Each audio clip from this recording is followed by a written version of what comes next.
নমস্কার বন্ধুরা, আমি চলে এসেছি আবার আজকে একটা নতুন রেসিপি নিয়ে। আজকে আমি বানাবো ইঁচড় চিংড়ি। তার জন্য আমি এই যে ইঁচড়টা সেদ্ধ করে নিচ্ছি। খুব তাড়াতাড়ি সেদ্ধ হয়ে গেছে ইঁচড়টা সেদ্ধ করে নিয়েছি। আমি এখানে একটা মশলার জন্য এখানে দুটো টমেটো, একটু কাঁচা লঙ্কা, শুকনো লঙ্কা, আদা, রসুন এটা আমি সেদ্ধ করতে দিয়ে দিয়েছি। এটা আমি বেটে নেবো মিক্সিতে।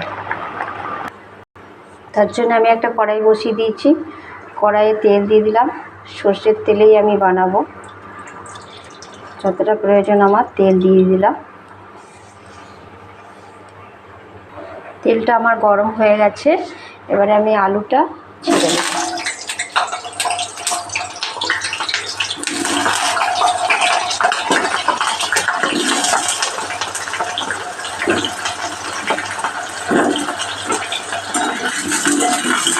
আলুটা আমি ভালো করে লাল করে ভেজে নিই, তারপরে আমি আবার দেখাচ্ছি।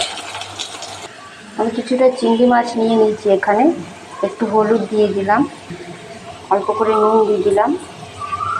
আমি ভালো করে মাখিয়ে নেব।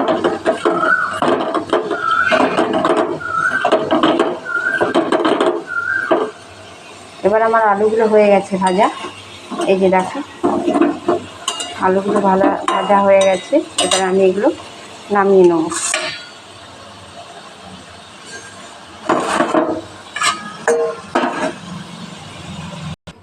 আলুগুলো আমি নামিয়ে নিলাম। এবার আমি চিংড়ি মাছটা ভেজে নেব।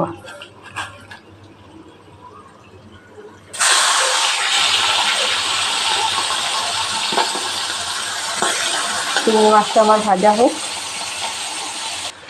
এই যে টমেটো, আলু, এই টমেটো, আদা, রসুন, শুকনো লঙ্কা, কাঁচা লঙ্কা সব আমি একটু হালকা সেদ্ধ করে নিলাম। সেদ্ধ করার পরে ওই মিক্সিং জারে নিয়ে নিয়েছি। এবারে আমি আন্দাজ মতো হলুদ দিয়ে দেবো। হলুদ দিয়ে দিলাম, আন্দাজ মতো নুন দিয়ে দিলাম, পরিমাণ মতন আর কি নুন দিয়ে দিলাম। সামান্য করে চিনি দিলাম। এটা আমি মিক্সিতে এবার বেটে নেব।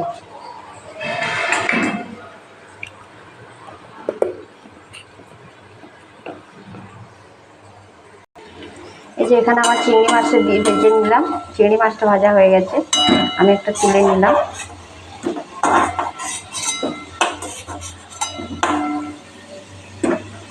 অনেকটাই তেল আছে, আর তেল লাগবে না, এই তেলেই আমার হয়ে যাবে। এই যে ফোড়নে আমি দিয়ে দেবো সামান্য পাঁচফোড়ন, একটা শুকনো লঙ্কা, তেজপাতা, আর একটু গোটা গরম মশলা। ব্যাস, এবার আমার এটা তেলটা ভালো করে আসুক।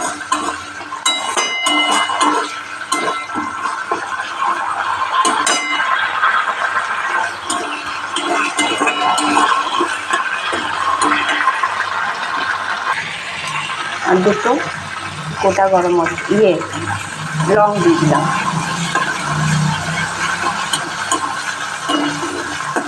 হয়ে গেছে। এবার আমি পেঁয়াজটা ভেজে নেব।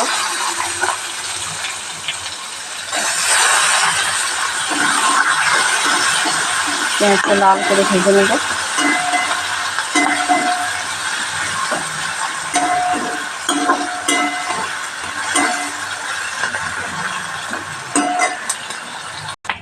এই যে দেখো তোমরা, পেঁয়াজটা আমার বাটা হয়ে গেছে। এবারে সব মশলা আমি দিয়ে দিলাম।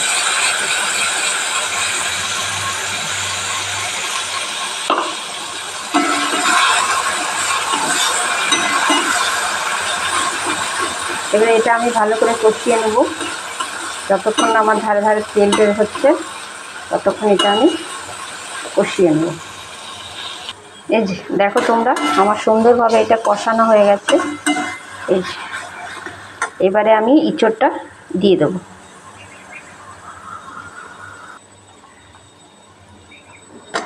ইঁচড়টা এই যে দেখো সেদ্ধ হয়ে গেছে।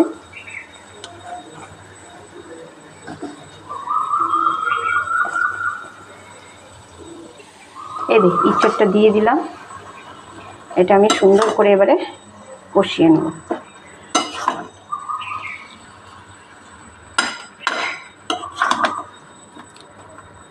ইঁচড় যত কষবে তত ইঁচড়ের স্বাদটা বাড়বে।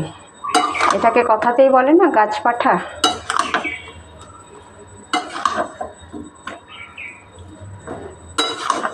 এটা মাংসর মতোই রান্নাটা হবে, বুঝতেই পারবে না যে এটা ইঁচড় খাচ্ছ না মাংস খাচ্ছ। এটা আমি ভালো করে কষিয়ে নিই।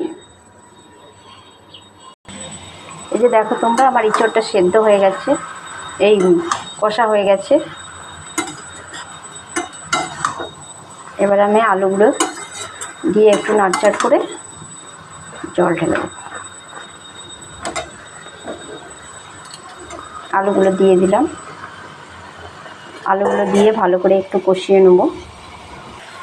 আলুগুলো দিয়ে আমি একটু কষিয়ে নিলাম, এবারে আমি জল দিয়ে দেব।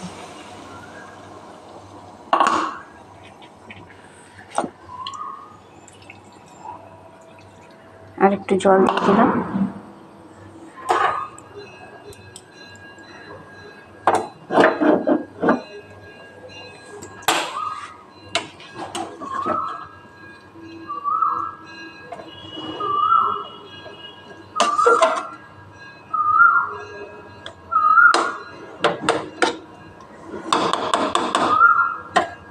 এই দেখো, আমার কড়াইটা খুবই ছোট হয়ে গেছিলো, তার জন্য আমি একটা অন্য কড়াইয়ে ঢেলে নিলাম। এটা ইন্ডাকশানে চাপিয়ে দিলাম। এটা আমার সেদ্ধ হোক, সেদ্ধ হওয়া অবধি তারপরে আমি ফিরছি। এই যে দেখি আমি ইঁচড়টা আমার কি অবস্থা। এই যে সেদ্ধ হয়ে গেছে আলুটা, হ্যাঁ খুব সুন্দরভাবে সেদ্ধ হয়ে গেছে। এবারে আমি কি করব, এবারে চিংড়ি মাছটা দিয়ে দেবো। আমি চিংড়ি মাছটা দেওয়া হয়নি, দিয়ে তোমাদের যদি মনে হয় যে না আমরা আলুটা কষতে কষতেই চিংড়ি মাছটা দিয়ে নেবো, কোনো অসুবিধা নেই, দিয়ে দিতে পারো।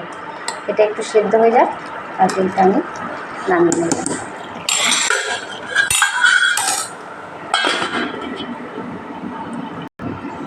এই যে দেখি,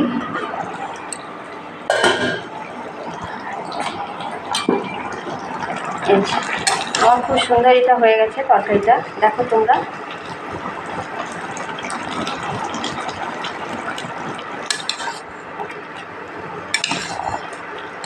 একদম হালকার মধ্যে রান্না করলাম, কিছু মশলা দিইনি, লঙ্কা গুঁড়ো দিইনি, তাও আমার ঠিকই আছে। ঘরে খাওয়ার আমার লঙ্কার গুঁড়ো ব্যবহার করার কোনো প্রয়োজনই নেই। তোমরাও চাইলে তোমরাও দিও না লঙ্কার গুঁড়ো, ঠিক আছে।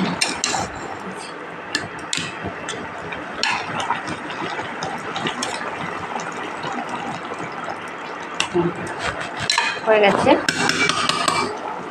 এটা আমি কি করব, এবারে একটুখানি বাটার দিয়ে দেবো।